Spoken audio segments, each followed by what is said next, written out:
პროგრესი, ევოლუცია, ახალი ტექნოლოგიები, რომლის გარეშე უკვე წარმოუდგენელია ჩვენი ყოველდღიურობა. რა სიახლეს გვთავაზობენ მსოფლიოში აღიარებული ციფრული ტექნიკის წარმოებელი ფირმები. ყველაზე უახლესი ინფორმაცია და ცნობილი ბრენდების უცნობი ისტორიები. შენი ყოველდღიური მეგზური უხილავ ციფრულ სამყაროში. გადაცემა ტერაბაიტი. ზაზა ჭიტანავასთან ერთად. რადიო იმედზე. გადაცემის სპონსორია კომპიუტერული ტექნიკის სახლი GeoBit. აღმოაჩინე შენთვის სასურველი კომპიუტერული ტექნიკა ყველაზე დაბალ ფასად. GeoBit. სასწრაფო კომპიუტერული დახმარება, მომსახურების სრული პაკეტი, 24 საათიანი უფასო საინფორმაციო უზრუნველყოფა და დიაგნოსტიკა თბილისსა და რუსთავში. GeoBit. 10 წლიანი გამოცდილება და მსოფლიო გარანტია. GeoBit წერტილი G 220 77 77 ფალიაშვილის 16 მრგვალ ბაღთან. ეთერშია გადაცემა ტერაბაიტი, მისი წამყვანი ზაზა ჭიტანავა სტუმართან, ახალგაზრდა მეცნიერ ირაკლი ქარდავასთან ერთად მოგესალმებით. მასთან დიალოგამდე ტრადიციულად შეგახსენებთ, შეგიძლიათ შეგვეხმიანოთ გადაცემის მსვლელობისას 917778 ამ ნომერზე გამოვაგზავნოთ მესიჯი, SMS სერვისით რადიო იმედს უზრუნველყოფს კომპანია SMS-Co, მოკლე ტექსტური გზავნილის ღირებულება თქვენი მობილური ოპერატორის სტანდარტულ ფასში ადგენს. პირდაპირ ეთერში მოსახვედრად ასევე შეგიძლიათ დარეკოთ რადიო იმედში ტელეფონის ნომრებზე 292 11 88 292 11 99 და კითხვები ან შეგვეხმიანეთ Facebook-ის გვერდზე, ქართული ასოებით Facebook-ში აკრიფეთ ტერაბაიტი. ტერაბაიტი. შენი ყოველდღიური მეგზური უხილავ ციფრულ სამყაროში. სოხუმის სახელმწიფო უნივერსიტეტის კომპიუტერული მეცნიერებების დოქტორანტი და პროგრამირების ლექტორი ირაკლი ქარდავა გსტუმრობს დღეს. მოგესალმებით, მივესალმებით თქვენს მსმენელს. მადლობა მოგზაურობისთვის.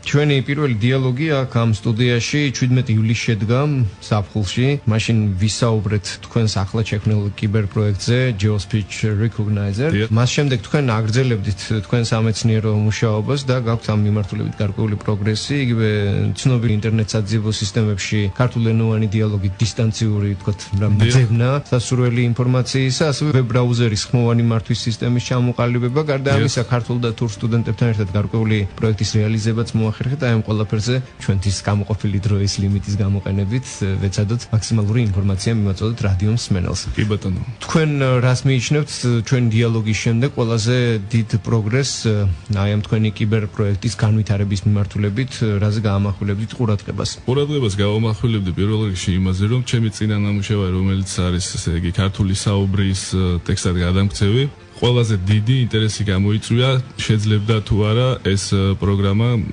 Google Voice-ის სისტემაში ქართული ენის ჩართვას. და ამიტომ რახან ესეთი ძალიან დიდი ინტერესი იყო ამ საკითხის მიმართ, შევეცადე რომ ამ მიმართულებით გამეკეთებინა უკვე ჩემი მომდევნო ნაბიჯები და ეხლა ამჯერად ეს ნაბიჯები უკვე დასრულდა წარმატებით, შემიძლია თქვა და კონკრეტულად ლოკალური პროგრამის სახით შექმნილია სისტემა, ვებ-ბრაუზერი ზოგადად, რომელსაც შეუძლია ჩვეულებრივად Google Voice-ის სისტემის ფუნქცია გამოიყენოს ქართული საუბრისთვის, ანუ ქართულ სიტყვას ან წინადადებას წარმოთქვამთ. Google-ის საძიებო ველში ეს ავტომატურად დაიკრიფება და შემდეგ ამ წარმოთქმული სიტყვის თუ წინადადებების შედეგები უკვე არის გამოტანილი ვებ-ბრაუზერის, ასე ვთქვათ, მთავარ ფანჯარაში. მე ასევე რადიო მსმენელს ვეთქვი, რომ ჩვენ როდესაც შევთანხმდით რადიოში ბატონ ირაკლის სტუმრობის დეტალებზე, მაშინ მითხრა, რომ ჩვენთან სტუმრობამდე ექსკლუზიურად მოამზადებდა ხმოვანი მართვით ვიკიპედიაში სასურველი სიტყვის ძებნის სისტემის უზრუნველყოფას. დიახ, ნამდვილად ესეა, სანამ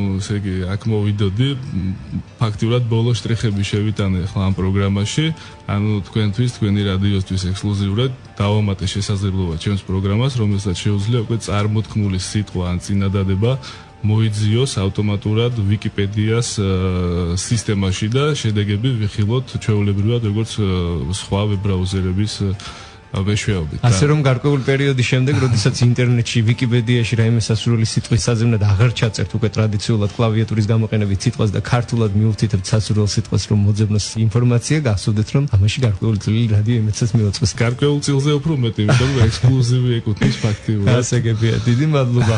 ჩვენ მე მგონი რაღაც მემორანდუმიც უნდა გავაფორმოთ ამ მიმართულებით წარმატებების მისაღწევად. სიამოვნებით. გარდა Google Voice-ისა და გარდა თქვენი ექსკლუზივისა, რომელიც მე გავაკეთე Wikipedia-ისთვის, არის შესაძლებლობა Google Translate-ის სისტემაში შევძლოთ ჩვენს მიერ წარმოქმნილი სიტყვა, წინადადება და ასე შემდეგ გადაითარგმნოს ავტომატურად ტექსტის აკრეფის გარეშე ჩვენთვის სასურველ ენაზე და მივიღოთ ისიც აკრეფილი ტექსტის სახით უკვე მზად გადათარგმნილად. ასევე YouTube-ის საძიებო სისტემაში ხორციელდება იგივე, ხმით შეგვიძლია უკან ნახოთ პროგრამას და მან უკვე მოძებნოს YouTube-ის საძიებო სისტემაში. ანალოგიური გავაკეთე ეს მე რამდენადაც ვიცი Yahoo საერთოდ არ აქვს, Yahoo საძიებო სისტემაშიც იგივე გავაკეთეთ, Yandex-ზე, Bing-ზე და ჩვენთვის სასიამოვნოა ყველაზე რომ ჩვენ რაღაც ქართულ საკითხებზეც მუშაობ და ანალოგიური მუშაობს My Videos ვიდეო პორტალისთვის სრულიად გამართულად. ეხლა მინდა რომ დეტალებზე გავამახვილო ყურადღება ამ შემთხვევაში ეს არც თუ ისე უმნიშვნელო დეტალია, რომ ეს პროგრამა მოქმედებს ყოველგვარი ღილაკის გარეშე.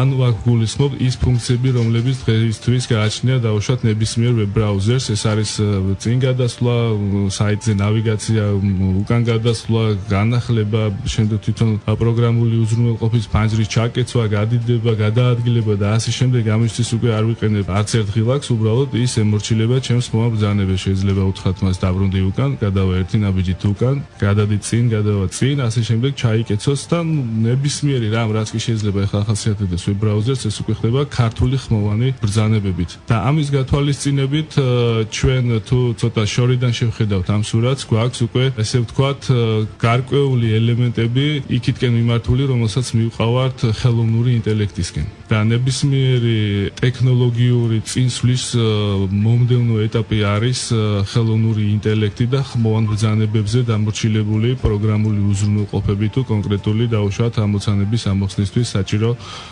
დანადგარები. მეც მინდა რომ ამ ესე ვთქვათ მომავლის საკითხებს წინასწარ დავუხდეთ მზად და ამისთვის კეთება ის ნებისმიერი ჩემს მიერ შექმნილი პროგრამა, რომელიც მინდა რომ ქართულ საქმეს ემსახურებოდეს და ეკუთვნოდეს ჩვენ მეცნიერულ შედეგებს. ანუ ჩვენი წელი იდოს ამ გლობალურ მიღწევაში. ყველაფერი სამწუხარო ჯერჯერობით უცხოენოვანია, უცხოური ტექნოლოგიები არის, ამიტომ ჩვენ შეგვიძლია ჩვენი ალტერნატივა შევთავაზოთ მათ და ამისთვის ჩვენ სრულიად ვფიქრობთ, რომ რიცხობრივად არც ისე ბევრი ვართ, მაგრამ მზად ვართ, რომ ტენდენციები ან ჩვენ თვითონ მარტოთ ან ჩვენ თვითონ დავსახოთ და ან ზოგადად არსებულ ტენდენციებს ესე რომ ვთქვა დავუკვირდით. რეალობაში გასაგებია ჩვენი წინასაუბრისას თქვენ აღნიშნეთ რომ ქართული ენა საკმაოდ ლაკონური და ასე ვთქვათ მანევრირებადი აღმოჩნდა აი ამ ყველაფერსი და მისი მრავალსაუკუნოვანი ისტორიის დამსახურებაც არის ალბათ. მოკლედ ახლა ჩვენ სარეკლამო ჭრაზე გავალთ და მას შემდეგ განვაგრძოთ უკვე დიალოგი. ის რაზე ჩვენ ვისაუბრეთ ეს შესაძლებლობები არის ჯერჯერობით რეალური მხოლოდ თქვენს ლეპტოპში როგორც მე ვიცი ჯერჯერობით და ჯერჯერობით იმიტომ რომ ეს მხოლოდ ჩემს ხმაზე რეაგირებს და ამიტომ უახლოეს მომავალში ნებისმიერი ადამიანის ხმაზე ქართულ დიალოგზე უნდა გადავიდეს აი ამ გეგმებზე როგორ უნდა გავცდეთ თქვენს ლეპტოპს და თქვენ ხმას და როგორ უნდა გავხდეთ მასშტაბური აი ამ გეგმებზე ჩვენ ვისაუბროთ გადაცემის მეორე ნაწილში რამდენიმე წუთიანი პაუზის შემდეგ. ტერაბაიტი შენი ყოველდღიური მეგზური უხილავ ციფრულ სამყაროში. გრძელდება გადაცემა ტერაბაიტი. დღეს ჩვენი გადაცემის სტუმარია ლექტორი, ახალგაზრდა მეცნიერი ირაკლი ქარდავა. მასთან ერთად განვიხილავთ იმ მიღწევებს, რომელიც მან ჩვენი ბოლო გადაცემის შემდეგ უახლოეს 6 თვეში თუ არ ვცდები, 6 თვეც არა დააგროვა და გარკვეული წინსვლა აქვს. ჩვენ საუბრობთ ადამიანთან, რომელმაც შექმნა კიბერპროექტი სახელწოდებით Geospeech Recognizer, ანუ ხმოვანი მართვა კომპიუტერულ სისტემაში. მან ასე ვთქვათ სივრცე გაზარდა ამ შესაძლებლობებისა და უკვე საუბარია საძიებო სისტემებში ქართული დიალოგით ხმოვანი დისტანციური ძებნა, ასევე ვებ ბრაუზერის მართვა. ძალიან საინტერესო მიმართულებაა ჩემი აზრით. ალბათ მე დროთა განმავლობაში მოახერხებ იმას, რომ სხვადასხვა ვებ ბრაუზერზე, იმიტომ რომ ვიცით არაერთია ვებ ბრაუზერი და ყველა ვებ ბრაუზერთან, ასე ვთქვათ, სინქრონში მუშაობას იმედია მოახერხებ შემდეგ ეს პროგრამა და ასევე ფრიად მნიშვნელოვანია იგივე Google Translate-ში ყოველგვარი სიტყვის აკრების გარეშე ქართულად სიტყვის თქმა და დისტანციური მართვით სიტყვების თუ ტექსტების თარგმანი. Პირობა მივეცით რადიოსმელს, რომ ახლა უკვე ვისაუბრებდით იმაზე თუ როგორ გესახებათ გეგმაში აი ამ პროგრამების, რომელიც როგორც უკვე აღნიშნეთ, ჯერჯერობით მომწლეულია თქვენს ნოუთბუქში და რეაგირებს მხოლოდ თქვენს ხმაზე, როგორ წარმოგიდგენიათ გეგმა მისი გლობალურად და მასშტაბურად ყოველდღიურ საქმიანობაში გამოყენებად პროგრამებად ქცევათ.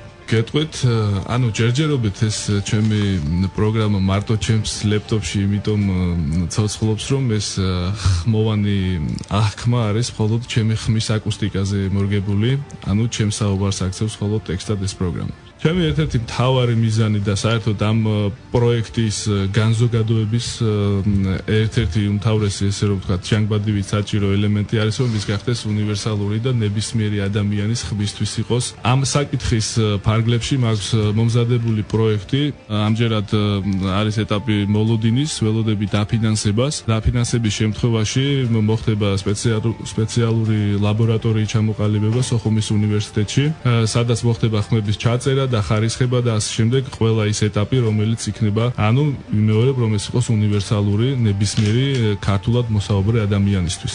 ამის შემდეგ უკვე გაცდება ჩემი პროგრამის არსებობის არეალი ჩემი ლეპტოპის ფარგლებს და უკვე შენ ლეპტოპი ისტორიული აღდება. შეიძლება მუზეუმს, პირად მუზეუმს დავუტოვებ ამას ჩემ საგვარეულოში.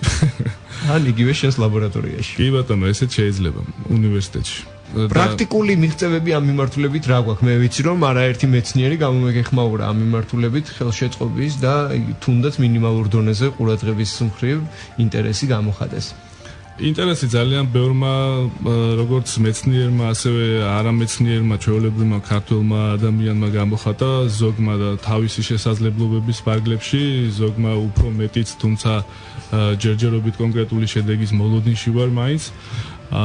და ყველაზე სასიამოვნო ის არის, აი ზუსტად 2 დღის წინ ვესაუბრე ერთ-ერთ მეცნიერს, კანადელ მეცნიერს, რომელმაც გამოხატა ძალიან დიდი პატივისცემა და ინტერესი ჩემი პროექტის მიმართ. გაირკვა, რომ ეს ადამიანი არის ძალიან შეყვარებული ქართულ ენაზე, მის სტრუქტურაზე. ისიც არის ჩემი მიმართულების მეცნიერი, ანუ კომპიუტერული ლინგვისტიკის მიმართულებაზე მოღვაწეობს. და მან მოკლედ ჯერჯერობით ესეთი ამ შემოთავაზა, რომ ის პროექტი, რომელსაც ის ახორციელებს, არის ზუსტად ქართული ენის გაციფრულებისთვის. და ის პროექტი საჭიროებს ზუსტად ჩემ პროექტს, რომელიც იქნება უკვე უნივერსალური შეავსებთ. და მთხოვა თანამშრომლობა და თანამშრომლობა მომავალში რას ითვალისწინებს, როგორი და რა სახით, ამაზე ჩვენ შევთანხმდებით. ალბათ საქმიანი ის ჩამოვა საქართველოში, დიახ, და ჩვენ უკვე საქმიანი საუბარი გვექნება უშუალოდ კონკრეტულად ამ თემასთან დაკავშირებით და პირველი საუბარი იყო ძალიან საინტერესო და დამაიმედებელი და როგორც მეცნიერისთვის იყო შედეგზე ორიენტირებული და დადებითად ვაფასებ. და ვფიქრობ, რომ აი საერთაშორისო არენაზე გასვლა ამ ჩვენი შედეგის ამ მხრივ კიდევ უფრო მეტად იქნება გამარტივებული და დასწრაფებული. თავარია მივიღოთ ახლა უნივერსალური აკუსტიკური მოდელი, რომელსაც შეიძლება ნებისმიერი ქართველი ადამიანის საუბარი გადააქციოს ტექსტად. ამისთვის თქვენ უნდა მიიღოთ გარკვეული დაფინანსება, რომ მოწყოთ ლაბორატორია უნივერსიტეტში, სადაც დაგვირდნენ რომ გამოგიყოფენ ფართს და ამის შემდეგ უკვე იქნება ცოტა ფართომასშტაბიანი სამუშაოები ჩასატარებელი. იმედია, რომ ეს მოხდება ძალიან მალე. ვიცი რომ შავი ზღვის აკვატორიის სამეცნიერო ცენტრის შექმნასთან დაკავშირებით თურქეთში სამეცნიერო შეკრება გაიმართა, სადაც თქვენ იმყოფებოდით ამ თემაზეც რომ ვისაუბროთ. რამოდენიმე თვის წინ იმყოფებოდით თურქეთის ქალაქ ორდუში, რომელიც არის ძალიან დიდი რაიონი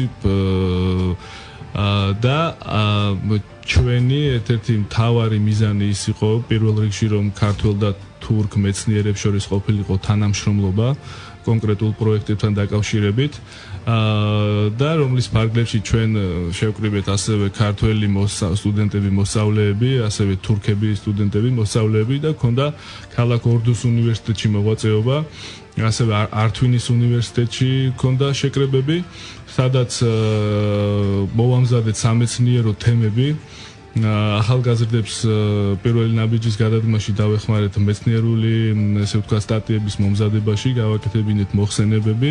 ჩემ შემთხვევაში მინდოდა ყოფილიყავი უფრო განსხვავებული იმ მხრივ, რომ ეს შინაარსი, რასაც ითვალისწინებდა ქართულ და თურქ მეცნიერებს შორის ურთიერთობა, შევკრიბე ქართველი და თურქი სტუდენტები, ჩამოვაყალიბე ჯგუფი და შევქმნით კონკრეტული პროგრამა, რომელმაც პრეზენტაციის შემდეგ ძალიან დიდი ყურადღება და ინტერესი დაიმსახურა. აქ არის ზუსტად ეს ვებ ბრაუზერი, რომელიც აღნიშნე, რომელიც ხმაზე მუშაობს, ანუ ხმოვანი ბრძანებების შესრულება მას შეუძლია. ამ ვებ ბრაუზერის საფუძვლების შექმნა ზუსტად დავავალეთ ჩემს სტუდენტებს, თურქებს და ქართველებს, რომლებმაც წარმატებით გაართვეს თავი ამ საკითხს და წარმოადგინეთ დაინტერესდა ქალაქ ორდუს გუბერნატორი, მერი და განათლების თავმჯდომარე. მათთანაც ჰქონდა შეხვედრა ქალაქ ორდუს უნივერსიტეტში, შემდეგ საქართველოში დაბრუნების შემდეგ თურქეთის ელჩი დაინტერესდა ამ საკითხით, ვიყავით მასთან, მასაც წარუდგინეთ ჩვენი პროექტი და სამომავლო გეგმა ეს არის, რომ შავი ზღვის აკვატორიის ქვეყნები შეიკრიბონ და ჩამოყალიბდეს ერთი სასწავლო სამეცნიერო ცენტრი კვლევითი, რომელიც იქნება ორდუში. და თვითონ გეოგრაფიულად რომ დავაკვირდით, ორდუ არის თურქეთის ცენტრი და ძალიან კარგად ესაზღვრება შავი ზღვის აკვატორიის თითოეულ ქვეყანას. რამოდენიმე ქვეყანა უკვე მზადყოფნა გამოხატა დაფინანსებისთვის.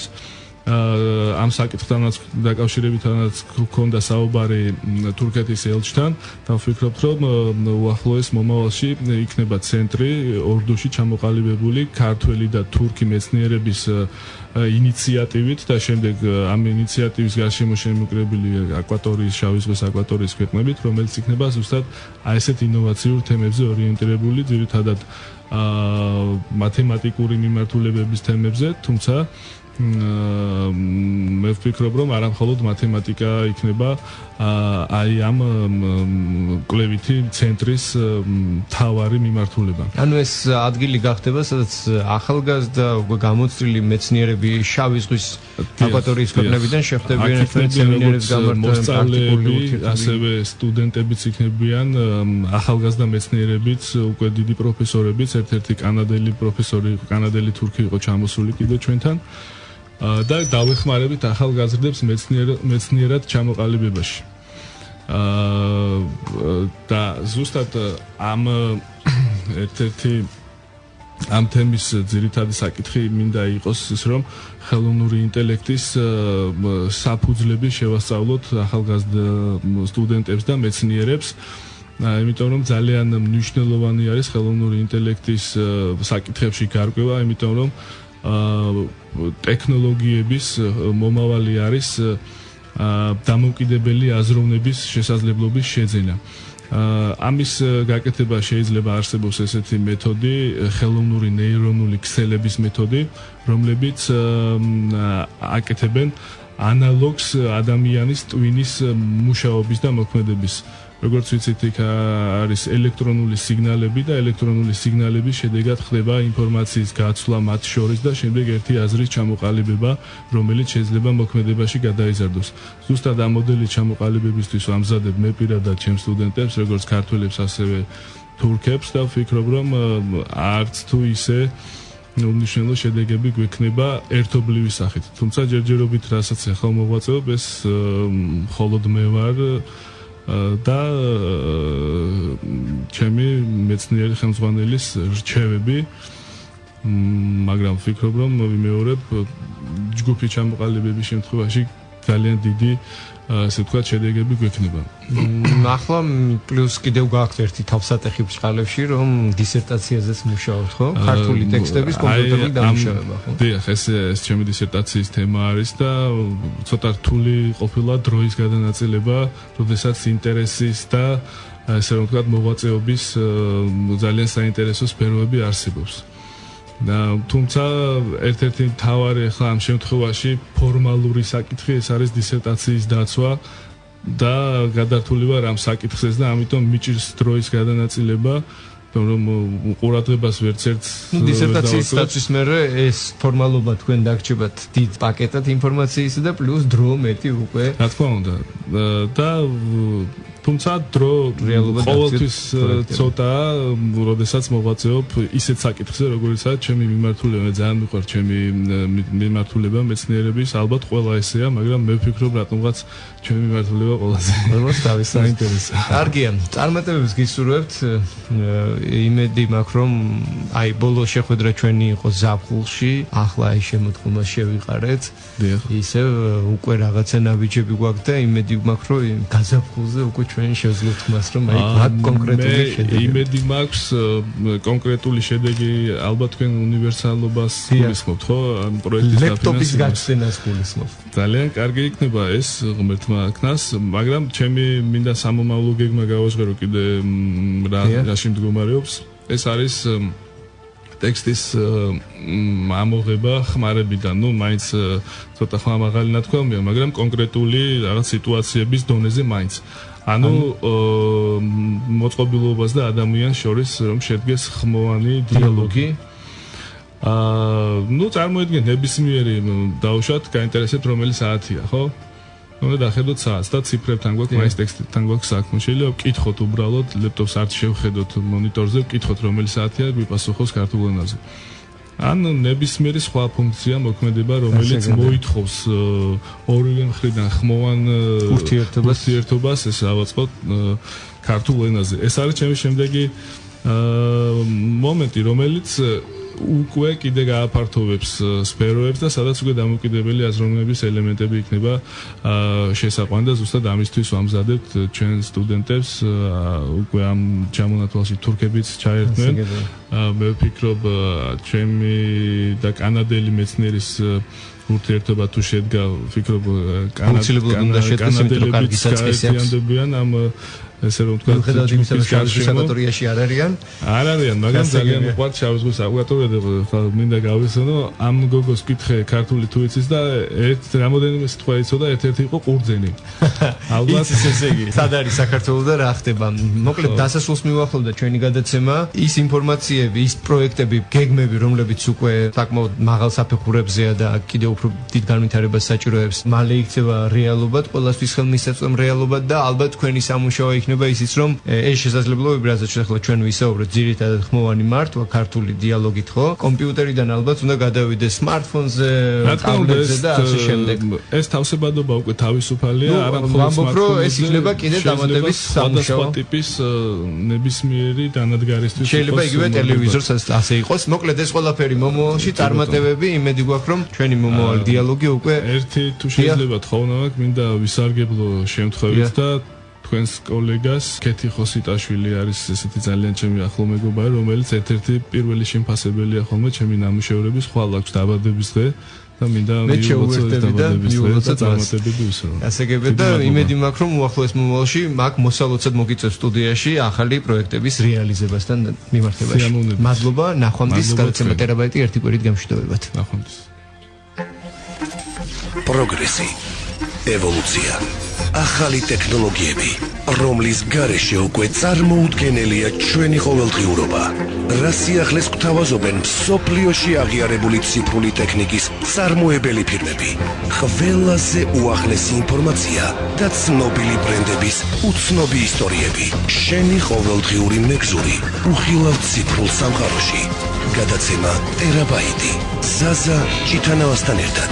რადიო იმედზე.